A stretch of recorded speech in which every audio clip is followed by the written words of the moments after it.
Oke, baiklah, kita lanjut untuk bab kelima di kelas 11, yaitu tentang alat optik.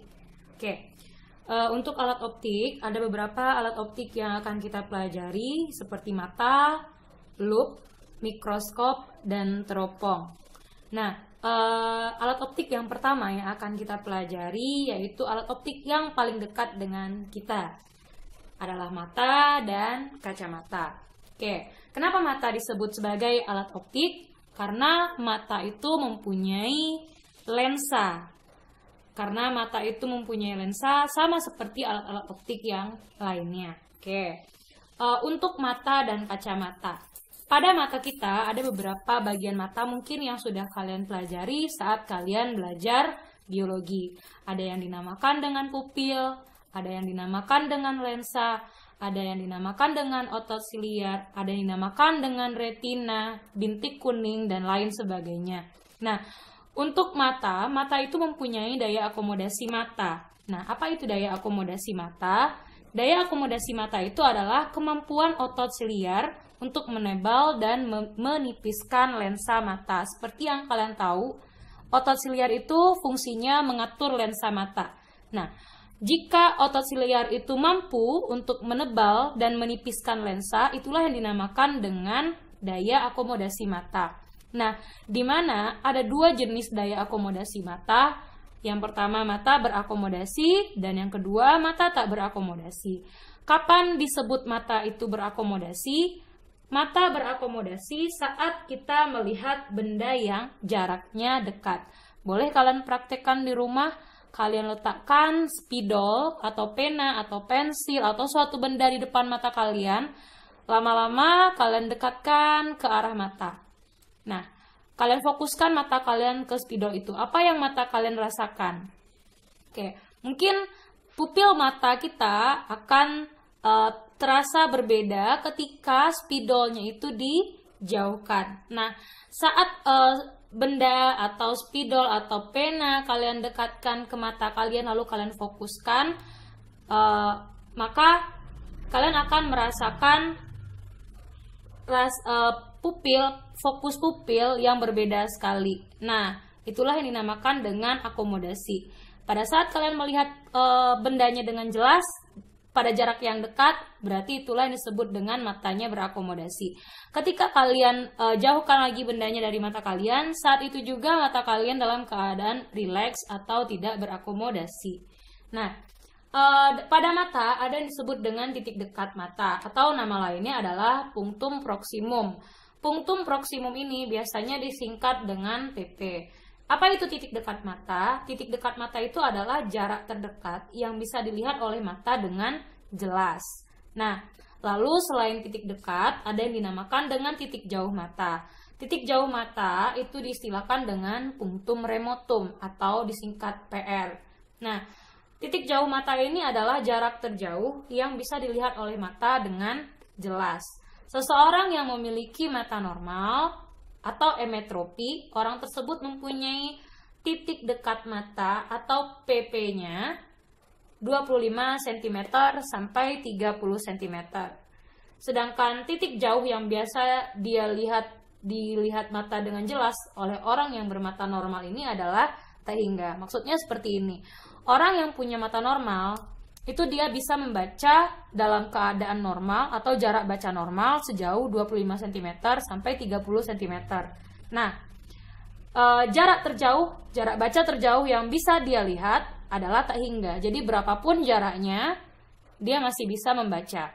Nah, itu orang yang punya mata normal. Jadi tidak ada batasan jarak baca untuk orang yang bermata normal. Nah, bagaimana orang yang sudah mengalami cacat mata atau gangguan pada mata? Nah, gangguan pada mata ini ada beberapa jenis. Ada rabun jauh, rabun dekat, mata tua, astigmatisme, katarak, dan lain sebagainya. Nah, yang pertama yang akan kita bahas adalah rabun jauh. Rabun jauh ini namanya miopi. Penderita rabun jauh tidak dapat melihat sesuatu yang letaknya jauh dengan jelas. Makanya dia disebut sebagai rabun jauh. Tidak bisa melihat jauh. Jadi itu maksudnya. Apa yang menyebabkan penderita tersebut mengalami miopi atau rabun jauh? Nah, pada mata si penderita yang mengalami rabun jauh, bayangan yang ditangkap oleh matanya itu jatuhnya di depan retina. Jadi mungkin kalian sudah belajar bagian-bagian mata ada yang dinamakan dengan retina. Nah, untuk orang yang punya mata normal itu bayangannya jatuh tepat di retina. Sedangkan orang yang punya rabun jauh atau penderita rabun jauh, bayangannya jatuhnya di depan retina. Nah, sehingga titik jauh mata tadi bergeser dia. Fokus matanya bergeser. Nah, jadi penderita ini nanti akan memiliki titik dekat matanya kurang dari 25 cm.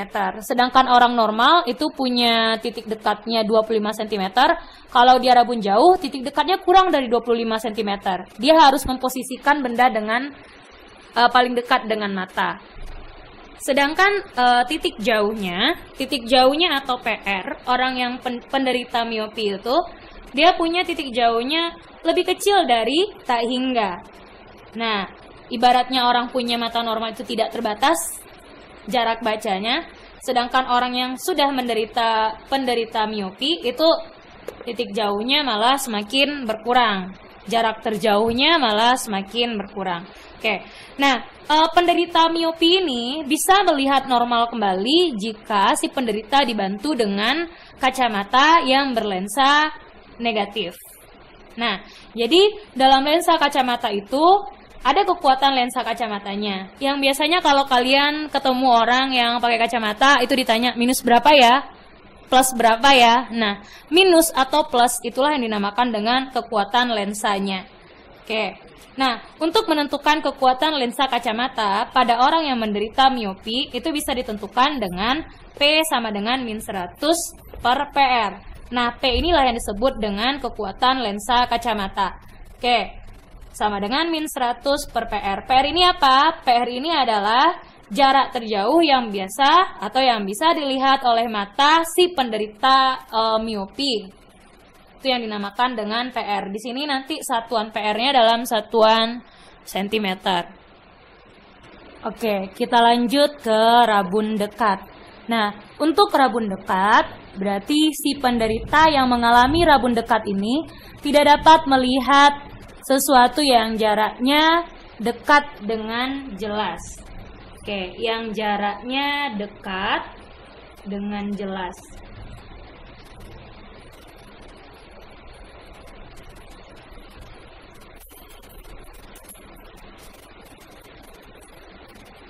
Oke, jadi yang namanya rabun dekat itu, penderita yang mengalami rabun dekat ini tidak dapat melihat sesuatu yang jaraknya dekat dengan jelas.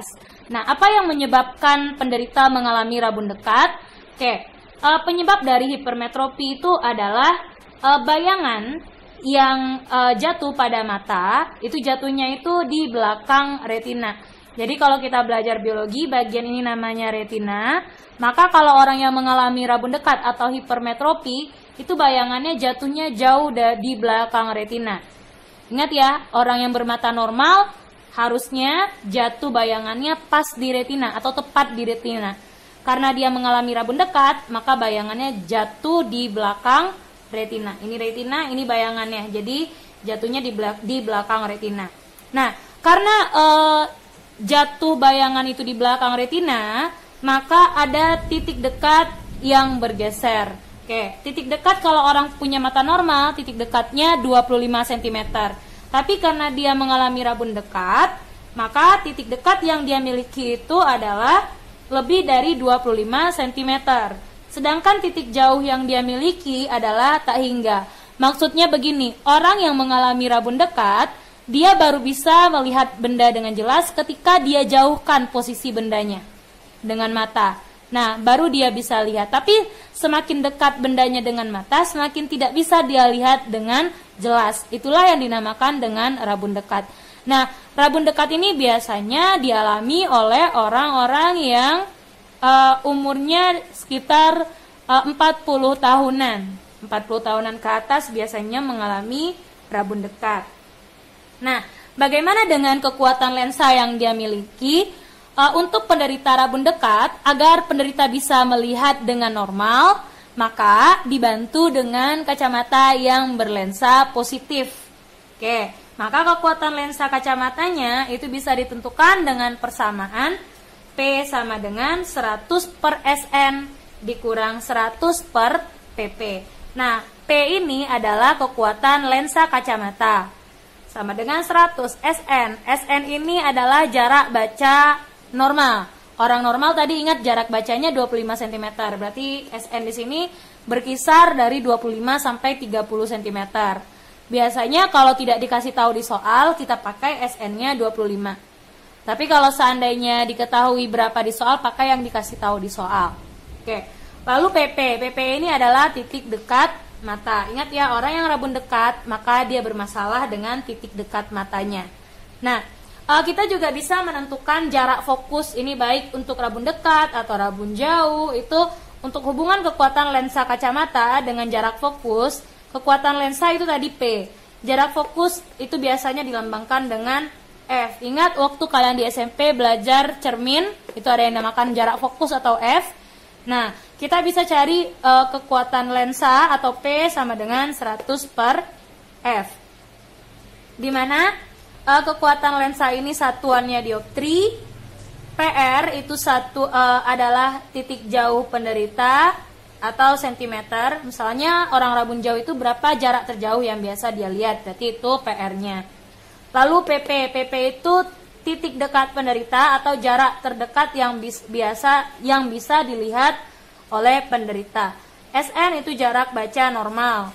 Jarak baca normal juga satuannya dalam sentimeter, sedangkan F di sini adalah jarak fokus atau jarak titik api. Kadang jarak fokus itu disebut juga sebagai jarak titik api.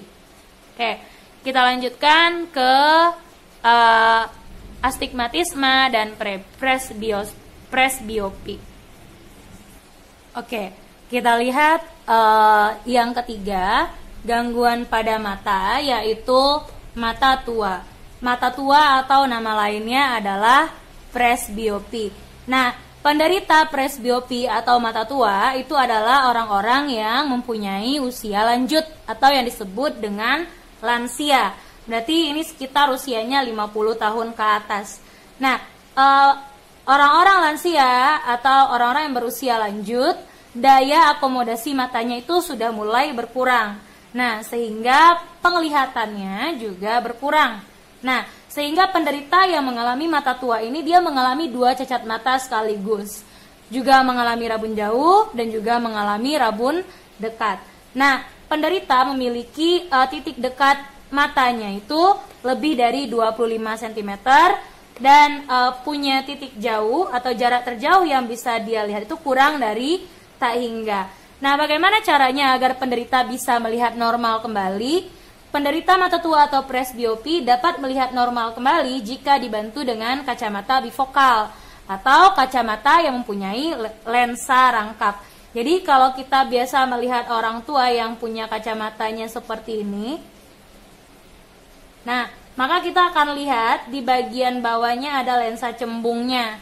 Jadi ini yang lensa cembung, lalu yang di atas itu yang lensa cekungnya. Karena lensanya rangkap, maka itu disebut dengan lensa bifokal atau lensa rangkap. Lalu Bu, bagaimana cara kami menentukan kekuatan lensanya? Kita cari satu-satu. Cari dulu berapa kekuatan lensa negatifnya dengan menggunakan kekuatan lensa untuk miopi. Lalu cari lagi kekuatan lensa positifnya dari persamaan kekuatan lensa saat dia mengalami hipermetropi atau rabun dekat. Nah, jadi memang harus satu-satu kita mencari kekuatan lensa kacamatanya. Oke, kita lanjut. Ada lagi sebenarnya satu cacat mata lagi, yaitu yang dinamakan dengan silindris. Nah, silindris itu si penderita yang mengalami mata silindris itu tidak dapat melihat garis mendatar dengan garis vertikal secara bersamaan dengan jelas. Jadi dia tidak bisa membedakan. Nah, itu orang-orang yang mengalami cacat mata silindris. Sedangkan cacat mata silindris itu kacamatanya adalah kacamata silindris. Cacat mata silindris nama lainnya adalah astigmatisme. Ya, jadi untuk kekuatan lensanya kita tidak pelajari di sini. Oke. Kita lanjut ke contoh soal yang pertama. Untuk contoh soal yang pertama, di sini Titin tidak dapat melihat benda jauh dengan jelas. Kekuatan lensa kacamata yang digunakan Titin agar bisa melihat normal yaitu min 3 dioptri. Nah, berarti di sini yang dikasih taunya adalah kekuatan lensa kacamata. Kekuatan lensa kacamata itu tadi P ya. P di sini dikasih tahu min 3 dioptri atau D. Dioptri biasanya disingkat huruf D besar. Nah, katanya di sini berapakah jarak terjauh yang bisa dilihat jelas oleh Titin? Oke, berarti di sini yang ditanyanya adalah jarak terjauh. Jarak terjauh yang biasa atau yang bisa dilihat oleh penderita. Berarti itu PR-nya berapa? Nah, katanya di sini Titin tidak dapat melihat benda jauh. Artinya si Titin ini mengalami rabun jauh. Nah, berarti kita bisa pakai kekuatan lensa kacamata untuk rabun jauh. Berarti P sama dengan min 100 per PR. Oke, berarti masukkan kekuatan lensanya min 3 sama dengan min 100 per titik jauhnya, itu yang ditanya, per PR. Oke. Lalu setelah itu kita cari lagi berapa PR-nya. Berarti kalau kita kali silang jadinya kan PR sama dengan min 100 dibagi dengan min 3. Oke ya. Nah, berarti ini bisa dibagi langsung. Berarti PR sama dengan 100 per 3. Karena tanda negatif ini kita boleh coretkan. Negatif dibagi negatif. 100 dibagi 3 itu dapatnya sekitar 33,3, satuannya dalam sentimeter. Itu untuk contoh soal yang pertama. Oke, kita lihat contoh soal yang kedua. Untuk contoh soal yang kedua, di sini kita diberikan titik dekat mata seorang penderita pada jarak 120 cm di depan mata. Berarti itu yang dikasih taunya adalah titik dekatnya sama dengan 120 cm. Oke. Untuk melihat benda yang terletak 30 cm di depan mata, berapakah kekuatan lensa kacamata agar si penderita dapat melihat normal? Oke. Nah, sekarang dia meletakkan benda itu 30 cm di depan mata. Berarti itulah jarak baca normalnya. Ya, jarak baca normalnya adalah 30 cm. Bu, tadi kan Ibu bilang jarak baca normal itu 25 cm. Iya, nilainya itu berkisar antara 25 sampai 30. Kalau tidak dikasih tahu di soal, berarti jarak baca normalnya 25. Tapi kebetulan ini dikasih tahu di soal jarak baca normalnya 30 cm. Ya, berarti yang kita pakai yang 30 cm ini. Lalu katanya di sini yang ditanyakannya, berapakah kekuatan lensa kacamata agar si penderita dapat melihat normal? Berarti yang ditanyakannya adalah berapakah kekuatan lensa atau P-nya berapa? Nah, kita belum tahu ini rabun apa ya? Rabun dekat atau rabun jauh? Kita perhatikan di sini. Titik dekatnya atau PP-nya lebih dari 25 cm kan, artinya dia mengalami rabun dekat. Oke, artinya dia mengalami rabun dekat. Oke, kalian bisa perhatikan titik dekatnya itu lebih dari 25 cm, berarti dia mengalami rabun dekat. Oke, sekarang berarti untuk menentukan kekuatan lensa kacamatanya kita gunakan juga persamaan dari rabun dekat. Berarti P sama dengan min 100 per jarak baca normal dikurang 100 per SN dikurang 100 per PP. Berarti di sini 100 per 30 dikurang 100 per 120. Ini kita samakan penyebutnya jadi 120 dibagi 30 dapatnya 400 dikurang 100 sama dengan 300 per 120. Oke. Kalau ini sama-sama kita bagi, ini kita sederhanakan lagi, sama-sama kita bagi 6, ini dapat 5, bagi 6 ini dapat 2, jadi dapatnya adalah 5 dibagi 2, 2,5 dioptri. Jadi kekuatan lensa kacamata agar penderita dapat melihat normal kembali adalah 2,5 dioptri. Jadi kalau tidak diberitahu ini rabun dekat atau rabun jauh, lihat clue atau kata kunci soalnya. Katanya titik dekat mata penderita itu jaraknya adalah 120, berarti kita harus ingat kalau titik dekatnya lebih dari 25 cm, berarti si penderita mengalami rabun dekat. Nah, makanya kita gunakan kekuatan lensanya untuk penderita yang mengalami rabun dekat juga. Oke, kita lanjut lagi tentang alat optik selanjutnya, yaitu loop. Oke, baiklah kita lanjutkan ke alat optik yang berikutnya, yaitu loop. Loop nama lainnya adalah kaca pembesar. Mungkin kalian pernah lihat loop, ada yang detektif memakai loop. Lalu kalau kalian bisa lihat orang-orang yang di toko jam, yang tukang reparasi jam, nah itu dia juga menggunakan loop yang menempel di matanya. Lalu saat dokter bedah melakukan pembedahan untuk melihat organ tubuh, itu juga ada yang menggunakan loop atau kaca pembesar. Nah, apa fungsi loop ini? Fungsi loop ini adalah untuk memperbesar bayangan. Jadi, kalau benda yang kita lihat kecil, lalu kita lihat dengan menggunakan loop, maka bayangan bendanya akan menjadi lebih besar. Oke, nah, bagaimana agar terbentuk bayangan yang diperbesar pada loop? Syaratnya, kalau kita mengamati menggunakan loop, maka benda itu harus terletak di antara jarak fokus dan pusat kelengkungan lensa. Apa itu jarak fokus, pusat kelengkungan lensa, dan jari-jari kelengkungan lensa? Nah, itu sudah kalian pelajari dulu di SMP. Silakan lagi dilihat bagaimana cara melukiskan bayangan pada cermin dan lensa. Itu sudah dipelajari di SMP. Oke. Nah, begini maksudnya. Jadi pada lensa, kalau loop itu menggunakan lensanya lensa cembung. Lensa cembung itu adalah lensa positif. Jadi yang kita misalkan ini adalah sebuah lensa positif. Lalu pada lensa itu ada yang dinamakan dengan jarak fokus. Ada 2 kali fokus. Jarak fokus itu adalah kita mengukurnya dari pusat kelengkungan sampai ke jarak fokus lensanya. Bu, dari mana kita bisa tahu jarak fokus lensa? Jarak fokus itu dikasih tahu berdasarkan kekuatan lensanya. Jadi masing-masing jarak fokus itu berbeda-beda untuk masing-masing lensa. Oke, nah lalu 2 kali fokus. 2 kali fokus ini berarti 2 kali dari jarak fokusnya. Kadang 2 kali fokus atau 2F itu disebut juga dengan jari-jari kelengkungan. Nah, kalau pusat kelengkungan yang mana? Pusat kelengkungan yang ini. Ini. Titik potong ini itu yang dinamakan dengan pusat kelengkungan lensa. Oke. Sekarang bagaimana cara kita melukiskan bayangan?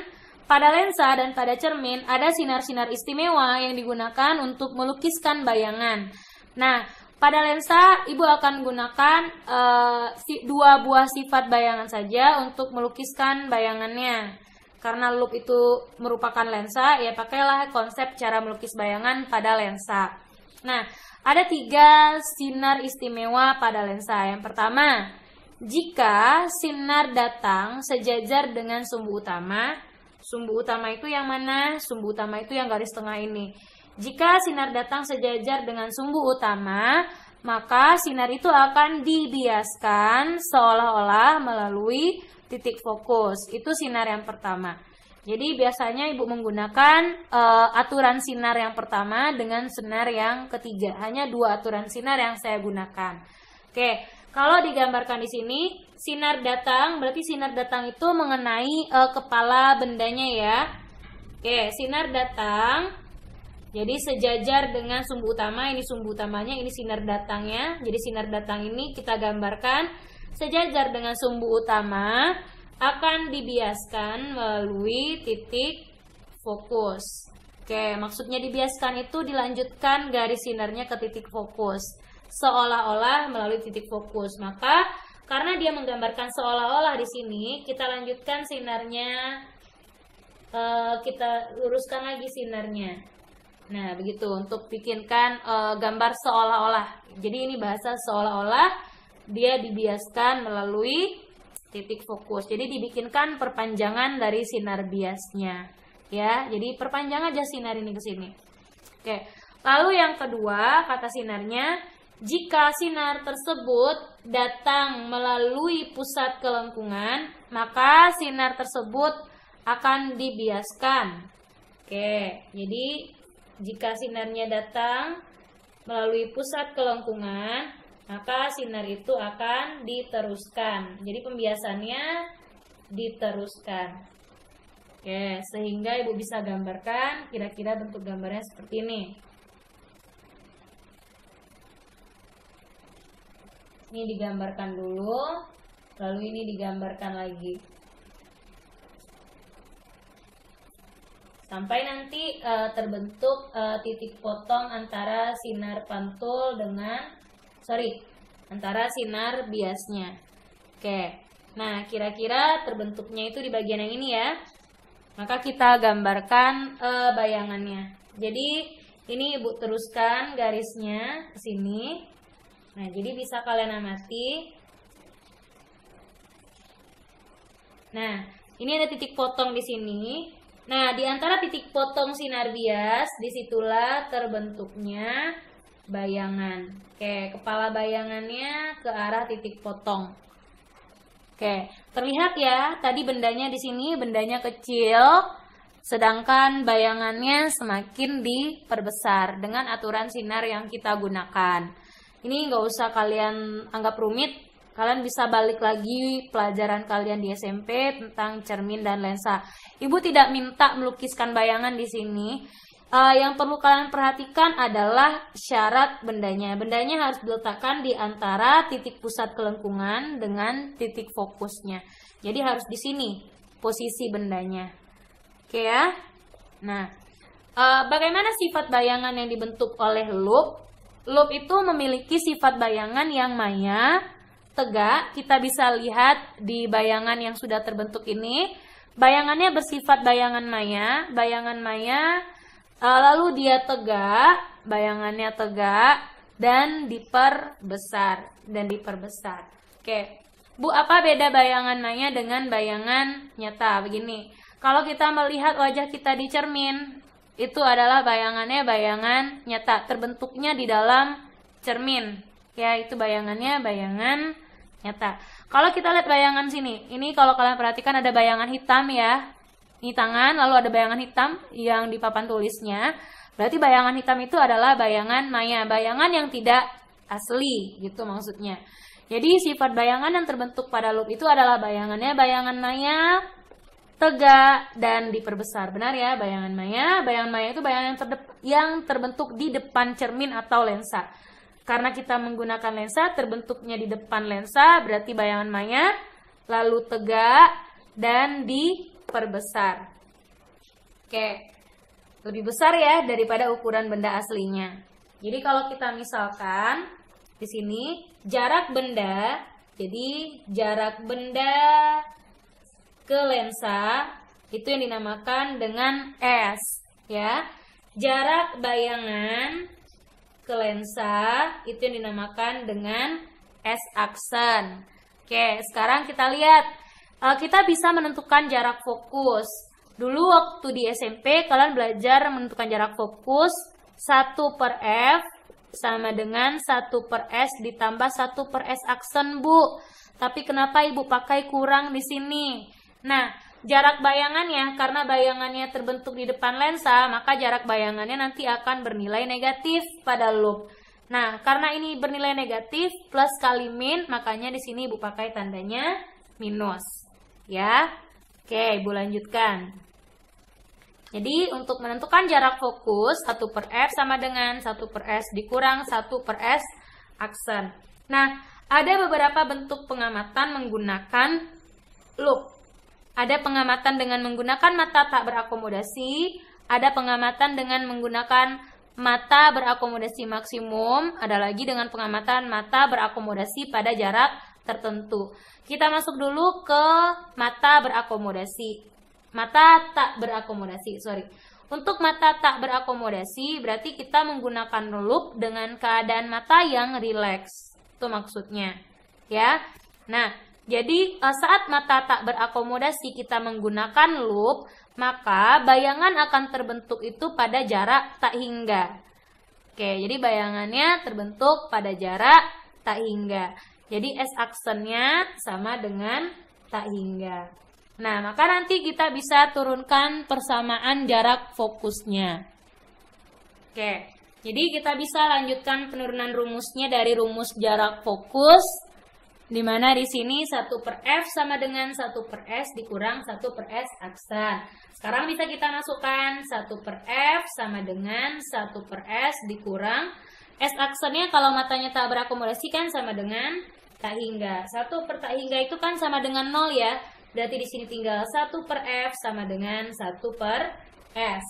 Oke, jadi kalau dia menggunakan mata yang tak berakomodasi, maka besar jarak fokusnya sama dengan jarak benda ke lensa atau ke loop. Jarak fokusnya sama dengan jarak benda ke loop. Oke, nah kita bisa menentukan di sini perbesaran loop.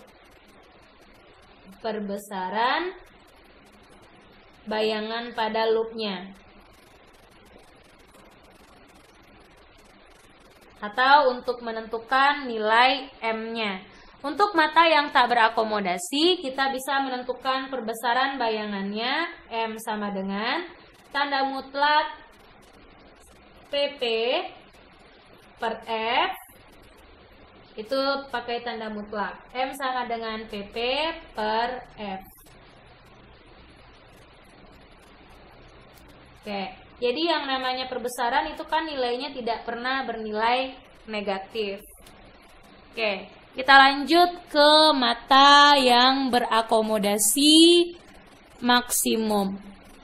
Oke, untuk mata yang berakomodasi maksimum berarti kita melihat loopnya dengan sangat dekat sekali. Oke, mata berakomodasi maksimum, maka syaratnya bayangan yang akan dihasilkan loop tadi terbentuknya tepat di titik dekat mata. Itu kalau dia menggunakan mata yang berakomodasi maksimum. Oke, berarti kita bisa simbolkan S-aksen, bayangan yang terbentuk itu sama dengan PP, sama dengan titik dekat mata. Maka kita bisa turunkan persamaan jarak fokus 1/F sama dengan 1/S dikurang 1/S aksen. Nah, berarti di sini 1/F sama dengan 1/S dikurang 1/S aksennya kita ganti dengan PP. Oke, jadi ini persamaan jarak fokusnya jika matanya berakomodasi maksimum. Kita juga bisa melihat perbesaran loopnya. Oke, jadi bisa ditentukan perbesaran bayangan atau M-nya saat matanya berakomodasi maksimum itu dengan M sama dengan PP per F ditambah 1. Nah, jadi untuk mata yang berakomodasi maksimum itu kita bisa cari perbesaran bayangannya dengan persamaan ini. Ini 1 ya. Oke.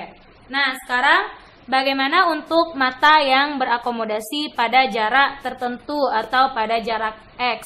Maka bayangan itu akan dihasilkan loop pada jarak atau jatuh di titik tertentu pada jarak X tadi.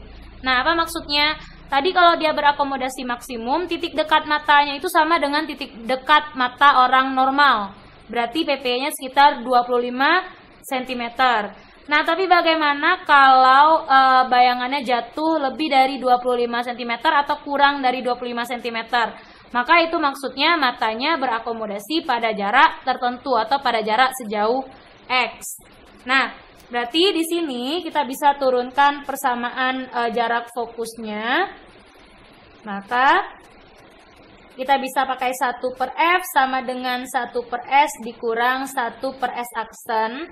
Kita bisa pakai di sini 1/F sama dengan 1/S dikurang 1/X. Oke, 1/X. Ya. Nah, ini untuk mata berakomodasi pada jarak tertentu saat kita menggunakan lup atau kaca pembesar. Oke, maka untuk perbesaran bayangan pada saat mata berakomodasi pada jarak tertentu, kita bisa pakai persamaan M sama dengan tanda mutlak dari PP per F ditambah PP per X. Nah, X ini tergantung pada jarak berapa dia berakomodasi. Oke, kalau dia bilang matanya berakomodasi maksimum, berarti S aksennya sama dengan PP. Kalau matanya tak berakomodasi, berarti S aksennya sama dengan tak hingga. Kalau dia berakomodasi pada jarak tertentu, berarti S aksennya sama dengan X. Jadi itu kata kunci yang harus kita lihat dalam mengerjakan soal loop. Oke, kita coba kerjakan contoh soal yang pertama. Jadi, yang namanya PP itu adalah titik dekat mata, M itu adalah perbesaran bayangan, satuannya berapa kali gitu ya. Lalu F itu adalah jarak fokus atau jarak titik api dalam satuan cm. S itu adalah jarak benda ke loop dalam satuan cm. S aksen jarak bayangan ke loop itu dalam satuan cm.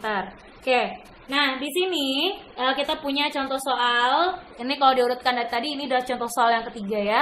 Contoh soal ini sebuah loop mempunyai jarak fokus 5 cm. Berarti pada soal diketahui jarak fokus berarti F, F-nya adalah 5 cm. Digunakan untuk melihat preparat yang berjarak 5 cm dari loop. Jadi yang sebagai bendanya di sini adalah preparatnya, benda yang objek yang akan kita amati. Nah, jadi jarak objek atau jarak benda ke loop itu dinamakan dengan S ya. S-nya di sini adalah 5 cm juga. Nah, ini dia tidak disebut dia menggunakan mata berakomodasi atau mata tak berakomodasi. Nah, kita lihat dari ciri-cirinya ini. F-nya sama dengan S. Ini jarak siapa? Yang F sama dengan S. Berarti ini matanya bagaimana saat dia menggunakan loop? Berarti dia menggunakan loop dengan mata tak berakomodasi. Kalian bisa perhatikan syarat-syarat yang tadi. Nah, untuk mata yang tak berakomodasi, bayangannya terbentuk di mana tadi? Bayangannya terbentuk pada jarak tak hingga ya. Berarti yang ditanya di sini adalah tentukan perbesarannya. Berarti kita disuruh menentukan perbesarannya.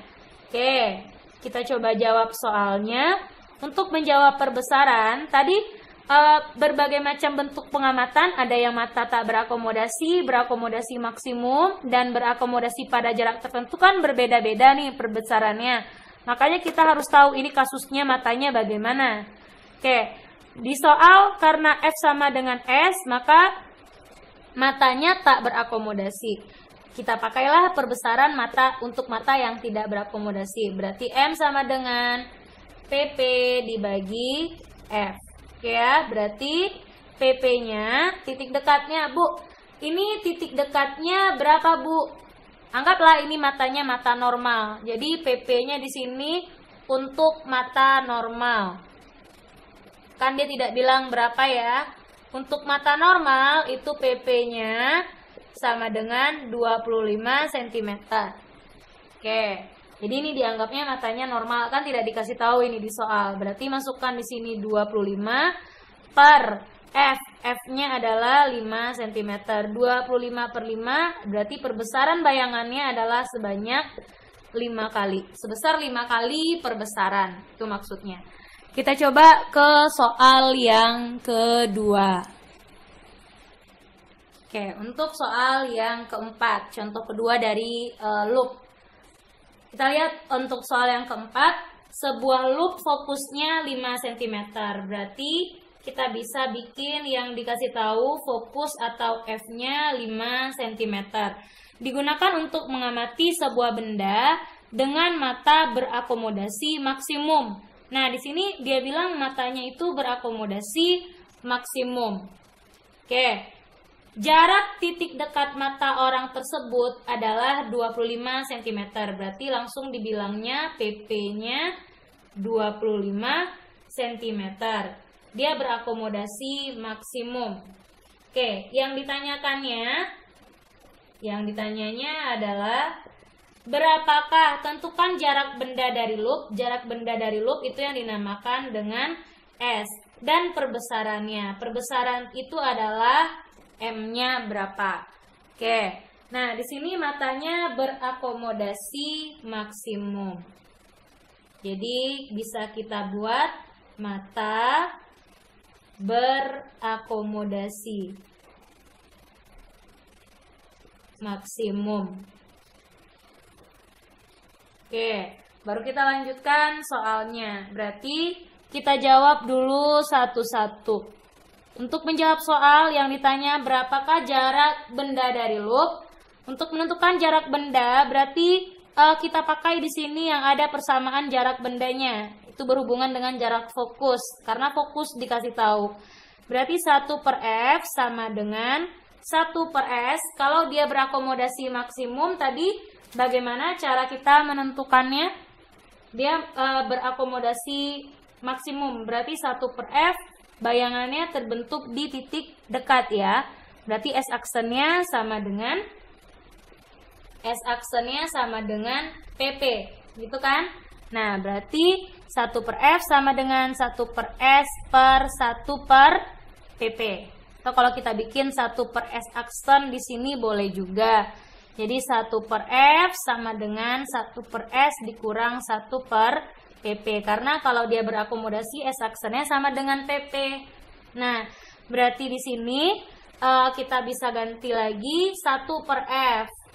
1/F berarti 1/5 sama dengan 1/S-nya ditanya. Oke, ini S ya. Dikurang 1/PP. PP-nya kan disebut di sini 25 cm. Berarti ini kita pindah ruaskan. Oke. Berarti 1/S sama dengan, ini 1/S sama dengan 1/5 ditambah 1/25 gitu ya, setelah kita pindah ruaskan. Berarti ini 1/S sama dengan, kita jadikan penyebutnya 25. 25 bagi 5, 5 kali 1, 5 ditambah 1/25 gitu kan. Oke, berarti kita masih bisa lanjutkan.